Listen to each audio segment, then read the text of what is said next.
So, my parents gave me a whole bunch of books for my birthday, and I really started digging into them, and I just finished reading the collection it had of the books of Enoch. I have read portions before, but not the whole thing. If you don't know, Enoch is a hotly debated book. The version that we have today is questionable, but there are concrete correlations to the Qumran texts, otherwise known as the Dead Sea Scrolls. But there are portions of those Dead Sea Scrolls that mimic. So my parents gave me a whole bunch of books for my birthday, and among basically an encyclopedia that I got was a collection of the books of Enoch. If you don't know, the Book of Enoch that we have today is predominantly from the Ethiopian translation. There is evidence, though, that that's not the complete text, or it's an altered text. Particularly because the Dead Sea Scroll texts don't completely line up, and there are portions of the Dead Sea Scroll texts that are completely absent in the version that we have today. But it was a very interesting read. I have to say, now I see why the New Testament writers wrote a lot of the stuff that they did, because they did view this book as, if not part of the canon, a very strong religious text. And it reads like between Daniel and Ezekiel, the style.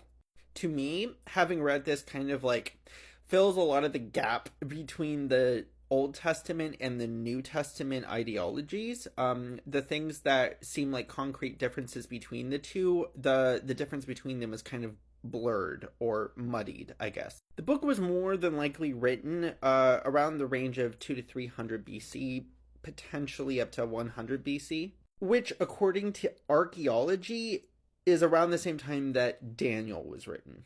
So it's very interesting to me that Daniel was incorporated into the canon and Enoch was not. Or at least very minimally so, because there are Christian and Jewish groups out there that do accept it. And very funnily enough, I found direct correlations with the Book of Mormon and the Quran. Let me explain. So the Book of Mormon has several sections where it's like a father talking to a child, and it's like, oh, remember this, my son, remember this, my son. Book of Enoch has a lot of that. It does not exist anywhere in the Bible today. Although there is some reference to it, like, oh, remember this, my son, like wisdom talking to her son, or something like that. Or the teacher in Ecclesiastes talking. But not to the same extent that the Book of Enoch and the Book of Mormon do.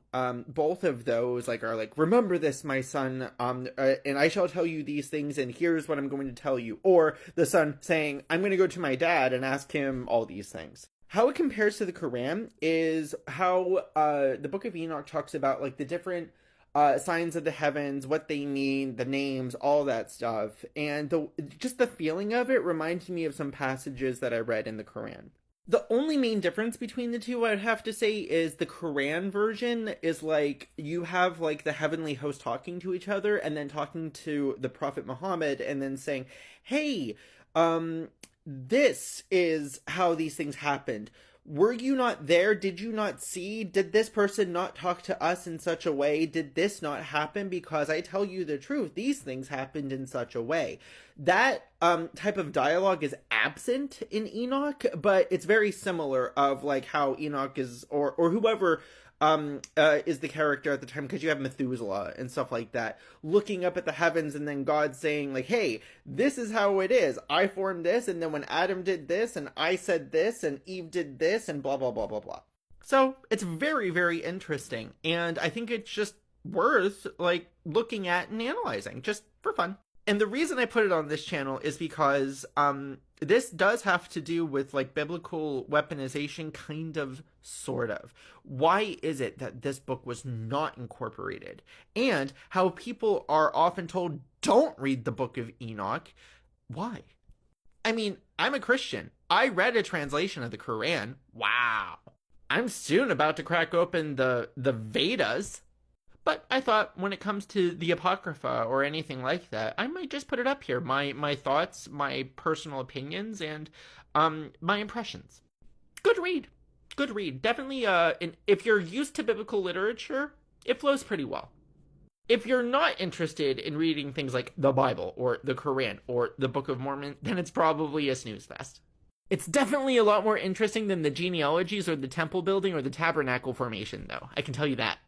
Next up will be the Book of Jubilees.